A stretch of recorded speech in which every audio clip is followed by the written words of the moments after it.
Nellore jail ఖైదీ Srikanth payroll వివాదం AP రాష్ట్ర రాజకీయాల్లో భారీ సంచలనం సృష్టించింది. అవిలేలి శ్రీకాంత్ ఒక హత్య కేసులో యావజ్జీవ శిక్ష అనుభవిస్తున్నాడు. పెరోల్ వివాదంలో నేరస్తుడు శ్రీకాంత్ ను విశాఖ సెంట్రల్ జైలుకు తరలించారు. అడ్మినిస్ట్రేటివ్ గ్రౌండ్ లో ఉన్న ఖైదీ శ్రీకాంత్ ను నెల్లూరు జైలు నుంచి విశాఖకు బదిలీ చేశారు. ఈ క్రమంలో శ్రీకాంత్ కు బ్యారికేటాయించనున్నారు విశాఖ జైలు అధికారులు. రైట్, ఏదైతే ఈ వివాదం మనం చూస్తున్నాము నెల్లూరు జిల్లాకు సంబంధించి ఆ పెరోల్ ఎవరిచ్చారు, దానికి గల కారణాలు ఏంటి, ఆల్రెడీ ఇద్దరు ఎమ్మెల్యే ఇచ్చినటువంటి లెటర్స్ ను కూడా హోంశాఖ రిజెక్ట్ చేయడం అన్ని చూస్తున్నాం.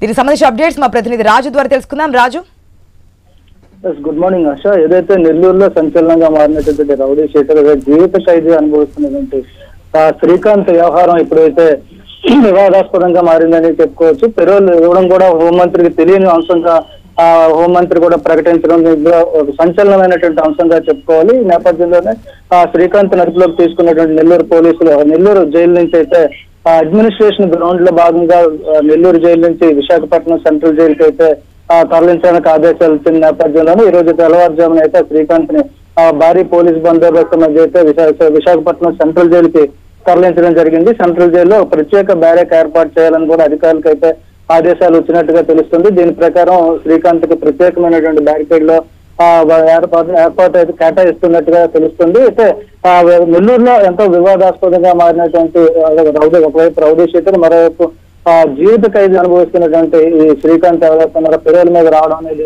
సంచలనంగా మారిన విషయం తెలిసిందే. అయితే అలాంటి ఒక నేర చరిత్ర కలిగినటువంటి వ్యక్తి ఎలా బయటకు వచ్చాడు, దీనికి సంబంధించి అధికారుల మీద కూడా చర్యలు అయితే ఉంటాయని చెప్పి హోంమంత్రి కూడా చెప్తున్నారు. అసలు హోంమంత్రికి తెలియకుండానే పెరోల్ రావడం అనేది ఇక్కడ ఒక అద్భుతమైనటువంటి విషయంగా మనం చెప్పుకోవచ్చు. ఎందుకంటే కూటమి ప్రభుత్వం వచ్చిన తర్వాత నేరాలు తగ్గాయని చెప్పి ఒకవైపు హోంమంత్రి చెప్తున్న నేపథ్యంలోనే జైల్లో ఉన్నటువంటి ఒక ఖైదీ, జీవిత ఖైదీ బయటకు రావడం పెరోల్ మీద, ఆ విషయం కూడా హోంమంత్రి కూడా తెలియకపోవడం అనేది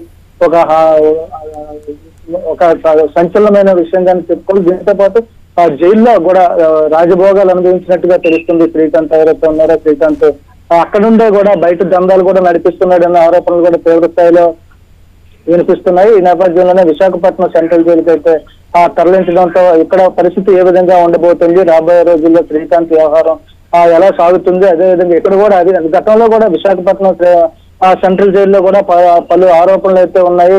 ఖైదీలను వేధిస్తున్నారని చెప్పి, లేదంటే ఆ ఖైదీలకు మొబైల్ ఫోన్లు అందిస్తున్నటువంటి ఆరోపణలు కూడా విశాఖ సెంట్రల్ జైల్లో ఉన్నాయి. మరి ఈ నేపథ్యంలో విశాఖ సెంట్రల్ జైల్లో కూడా శ్రీకాంత్ సరిగ్గా ఉంటాడా, లేదంటే ఇక్కడ అధికారులు కూడా లోపరుచుకొని ఇక్కడ బయట దందాలకి మళ్ళీ తెరతీస్తాడా అనేది కూడా ఒక ప్రశ్నార్థకంగా మారుతుంది. మరి ఈ విషయంలో పోలీసులు కానీ రాష్ట్ర హోంశాఖ కానీ ఎలాంటి నిర్ణయం తీసుకుంటుందో వేచి చూడాల్సిన అవసరం ఉంది. Right Raju, thanks for the update.